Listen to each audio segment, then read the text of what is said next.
Virtually in any cottage in Chase's Ocean Grove, if you lay in bed at night with the window open, you can hear the waves breaking.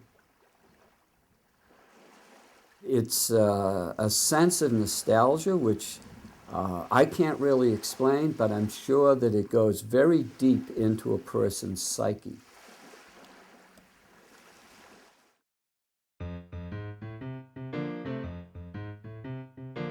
We started coming to the campground in 1952.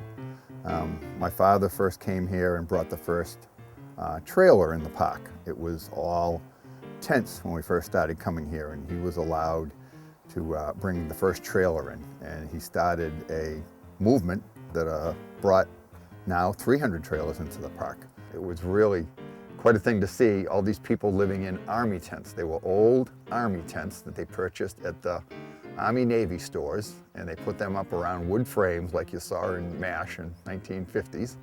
And this is the way we lived. We didn't need a lot of things. We just wanted to be together and close to the beach.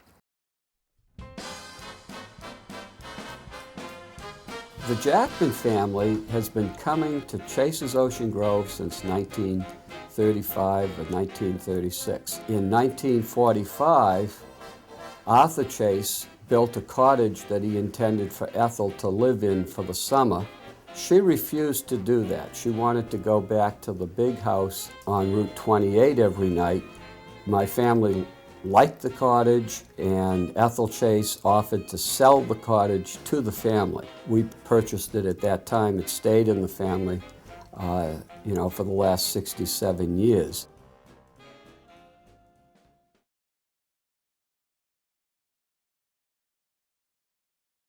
The Dennis Economic Development Committee back in the mid-2000s, probably around 2004, 2005, started looking at the tourist economy for the town of Dennis.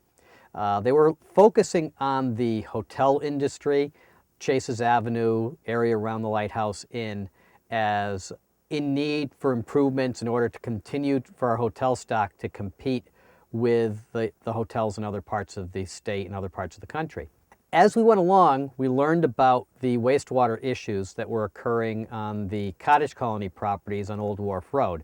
Chase's Ocean Grove, Campers Haven were under administrative orders, or soon going to have administrative orders put in place requiring them to upgrade their wastewater. In looking at the land uses that were there, we had basically said, the town in 1973 had zoned the cottage colonies and RV parks out of existence. While they had persevered, we really thought the wastewater issue was going to be the straw that broke the camel's back, and we needed to prepare for what would be the next change of use on these properties.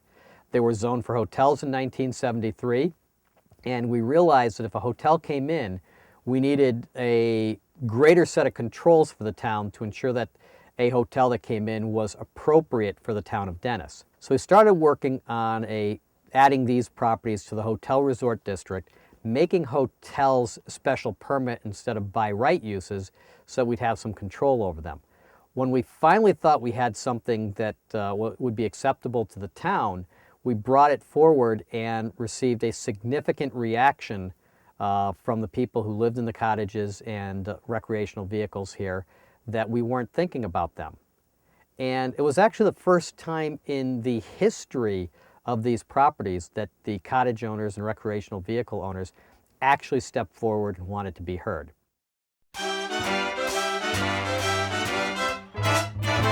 Chase's Ocean Grove was founded 82 years ago by the Chase family, Arthur and Ethel Chase. Families came down with Army tents and had sites that they would spend a weekend and then a week and eventually all summer. Those same families would then come back to the same sites summer after summer. Those tents evolved with walls. Those walls got roofs. At some point, indoor plumbing was snaked in. So it really was an evolution from a traditional campground to a cottage colony as you see it today. The locations of some of the cottages have been adjusted by Mother Nature as hurricanes and storms have come in and moved them around over the past 80 years. but it is largely stands today both with the same cottages and the same families who have been coming here for generations, and is now being operated by fourth generation of the Chase family, Mark DeWitt and his son, Jonathan.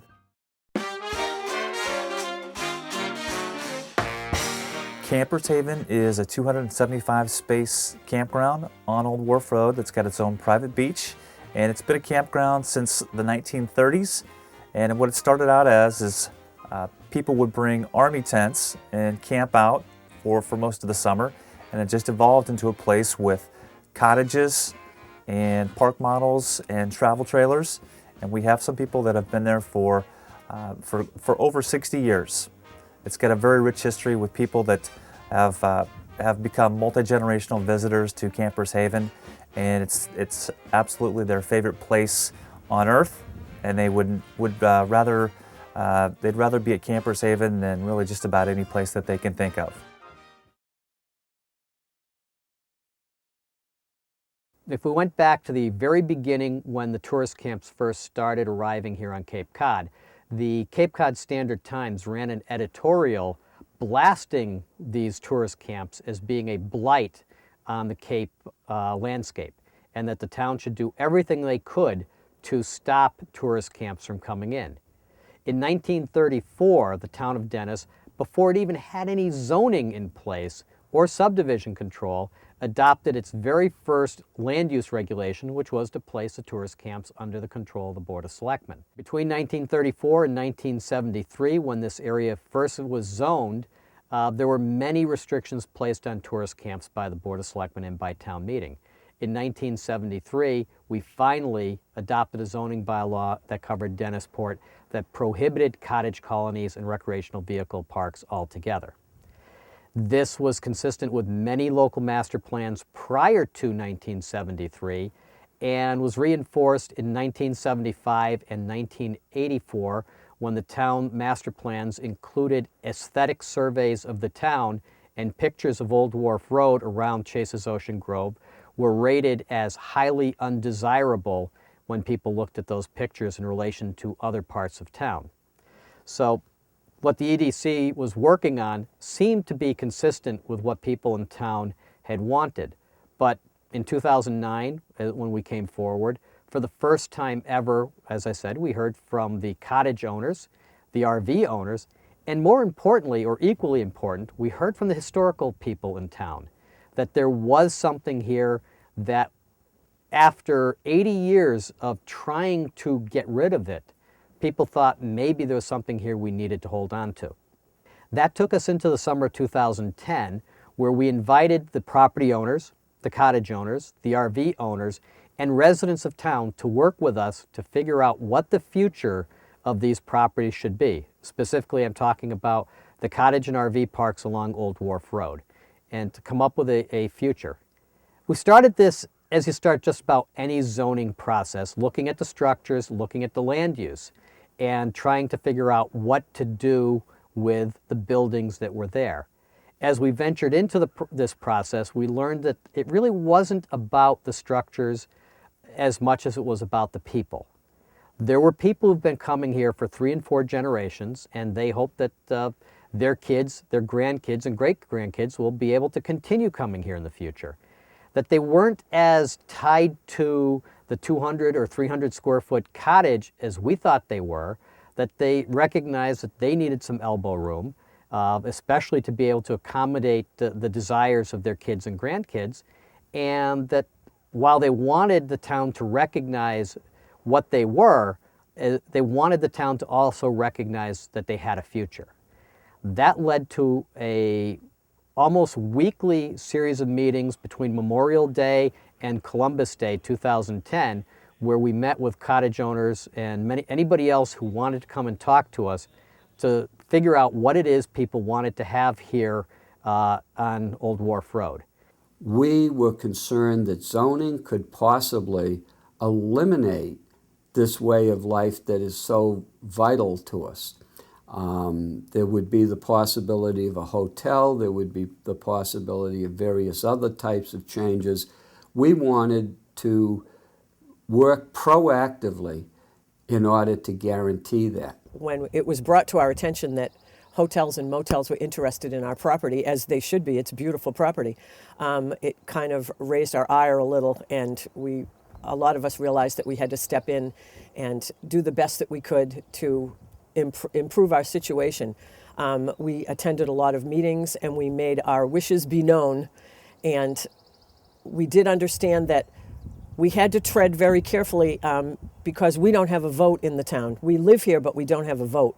And we had to make sure that we attracted the attention, a positive attention of all the right people, and that we got these people on our side and understood why we wanted to be here. We realized that there would be a tremendous cost to anybody who wanted to put even a little bit of money into their cottages because of all the various codes that they would have to comply with. And so in doing this, we said, okay, we need people to make the cottages flood resistant, to make the cottages fire resistant, and in order to do that, they needed some incentive to be able to justify putting that money in. Campers Haven wanted to get involved in the zoning initiative that Dan Fortier, the town planner, had undertaken in order to be able to make improvements to our property, and so that people could make enhancements to the properties that they owned and improve their properties and enhance their ability to enjoy their summer properties. The zoning is particularly important for the next generation in that they're not folks who are located in Massachusetts. For them, it's important that they have enough space so that when they travel to the cottage, that the cottage is ready for them. Looking down the road, we want to be able to stay here and improve our property. You know, now that we've retired, maybe we'd like to buy a newer trailer here, and we needed to be very involved when they decided to have some bylaws set up here. There was nothing to go by for rules for us, and we wanted something because anything we did was very hard to have happen, and now since we have some rules, it's much easier. Ultimately, in November 2010, we brought to town meeting a bylaw that had significant buy-in by residents of town as well as all the people who were here. The buy-in came because we made sure that the people who were here let everybody in town know what they meant to the town. We wanted them to keep their receipts, so when they visited our local businesses, people could understand just how much money they put into the local economy. We wanted to make sure that not only the people of Dennisport understood what we were about, but the businesses of Dennisport. We spend a lot of money here in the summer. A lot of us do, and we live here in the summer. Everything that we do at home, we do here, and we didn't want that to change. The whole idea being to get ourselves to a point where we could tell everybody in town that these properties have been an important part of the town of Dennis for the past 80 years, and that we want them to be an important part of Dennis for the next 80 years. And in order to do that, we needed to be sure that buildings could meet modern building code, which meant fire improvements, meant insulating the buildings, meant meeting flood resistance requirements, and very important to the water quality of Dennis, getting the wastewater treatment systems on these properties upgraded to modern requirements. For the former Grindell's RV Park, what the seasonal resort community bylaw means is it means that the park is able to respond to the administrative consent order that is currently under with the Mass Department of Environmental Protection. That order called for the upgrading of the cesspools that were in existence at the park, essentially bringing the wastewater systems at the 8-acre property up to the same modern standards that all other properties in Dennis and throughout the Cape are required to meet.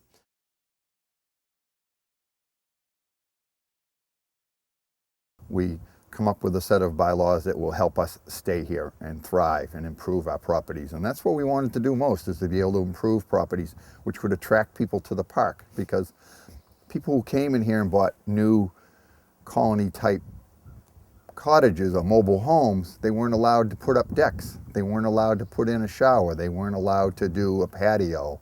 And all these things were, you know, we need to have some kind of rules to go by. So working on the bylaws was a vast help to allow us to stay here and move forward. And it's important for the campground that they improve and increase the value of the properties. That way we'll have much better chance of staying here. It means that families will be allowed to continue making investments in their properties, making modest expansions, renovations, where cottages or maybe standing on a last leg allows families to take down those cottages and to rebuild within the limits and provisions of the bylaw. Working on the bylaw committee steered us in a positive direction, and a direction for the future, not only for our being here, but for other people to come in here and enjoy what we have. We all, after that long summer 2010, welcome everybody who's been coming to the town of Dennis, staying at Campers Haven, staying at Chase's Ocean Grove, staying at the Village of Nantucket Sound, Saltaire Village, or Grindell's RV Park. We welcome them to continue to come to the town of Dennis for the next 80 years, be an important part of town. They've been an important part of town, and we look forward to their continuing to be here for many years into the future.